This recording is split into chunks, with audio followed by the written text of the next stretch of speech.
don't think he's aware of what's going to hit him.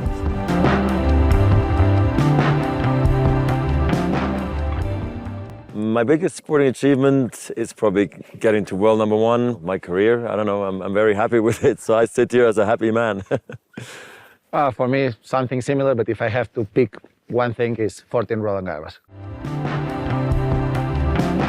I had a very good team around me that helps, a very good family. Since the beginning, I received probably the right values to keep growing. And I really believe that for me, the most important thing in my career is have the passion to keep improving all the time. For me, it's always try to find new things to get better and better. I think that makes the difference between, I think, the very top players and the other ones that are very good players. Yeah, maybe one little thing you can add to your game, and you know, even though you may be already playing super good, but there's always a little bit extra you can do. Also, surrounding myself with the right people early on and throughout my career, you know, choosing the best people that would inspire and motivate me to get to the tops. For me personally, I will say just practice with the right attitude, with the right spirit. Listen to the people next to you.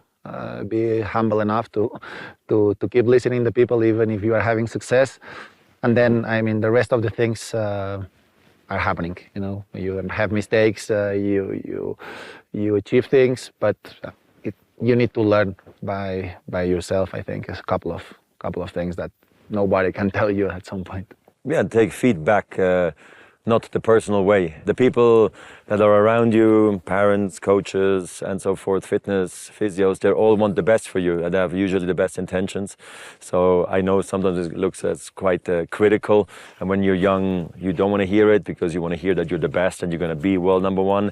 But unfortunately, it's not like that. So it's a very fine line between actually being confident and believing you're going to do it to I'm not very good because everybody tells me you're not so good, you know. So I think knowing that you actually also have time and that you have to remember maybe that 50% of the coaching that you get comes from within. You are your own coach as well, because I think a lot of times we forget that. I am a big fan of a sport in general. First of all, the sport by itself is an inspiration for me. I love football, so for me, when I was a kid, Ronaldo, Nazario have been a huge inspiration, and then I had the chance to spend some time with him. But as a tennis player, for me, Sampras was a good inspiration, but Carlos Moya, that is my coach today, too. He was very next to me, and yeah, I think in some way he helped me a lot when I arrived on the tour. Yeah, I mean, obviously tennis players, me, Stefan Edberg, and then also Pete Sampras, special people in my life. Stefan Edberg also coached me for 2 years, so that was obviously super duper special. I mean, I love basketball growing up as well, so clearly Michael Jordan, and then also actually Shaquille O'Neal I looked up to. I thought, you know, that's just the funnest, coolest sport out there.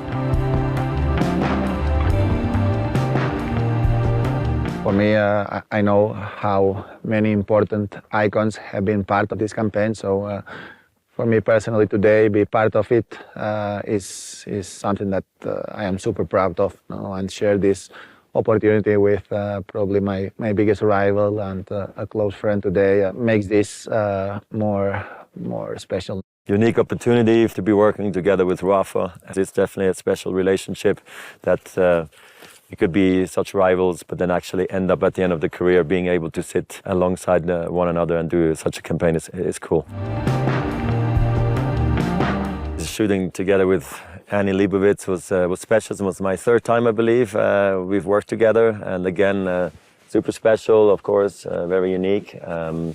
I think also it embodies here everything. We're sitting sort of on the peak of the mountains, you know. Like I said before, I'm very proud and happy about my career and my playing days, but I'm also so happy it's over. And obviously also Rafa has reached his peak and, you know, tennis immortality with his career. So I think being out in the elements in a complicated situation is one we've had to endure for over 20 years, and I think being here together, doing the photo shoot together, I think is for us definitely very meaningful and very special.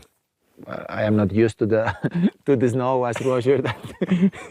He lives. First time he sees snow. He lives on the snow, so Okay, I don't feel my ears, but I am enjoying a lot the shooting, and yeah, I'm having fun. For me, if I have to spend 1 week here, will be different. But but today I really enjoyed. I do remember, probably not him. I don't. When you won your first Wimbledon. Oh. I was which year was 2000? 2003. 2003. And that We was had the nice to chance. you, or A little bit arrogant.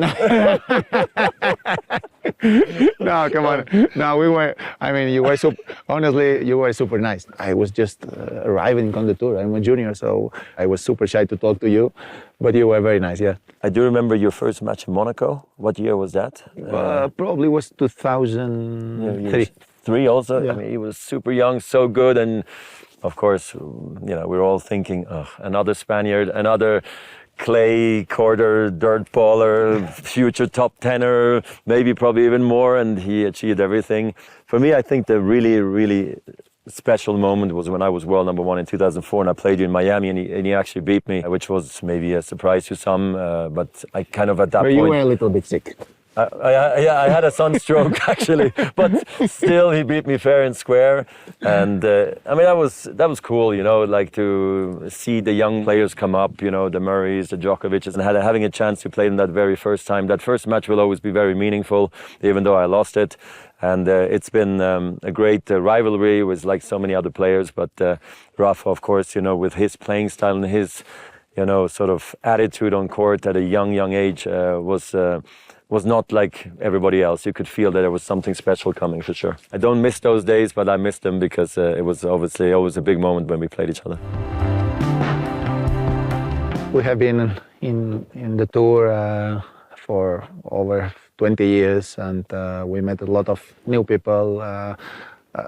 And at the end, what really will make me feel really proud and happy is when I leave this world, if the tournament directors, the people who work on the tournaments, staff, ATP talks good about who I was on the tour or who I am as a person more than a tennis player. Because as a tennis player, at the end, we have the titles, we have the achievements, and that's how it is. I achieved more than what I ever dreamed about. No? So I mean, for me, at the end, the legacy in terms of human being, even for me, after achieve all the things that we achieve, I think for me is the most important thing, without a doubt.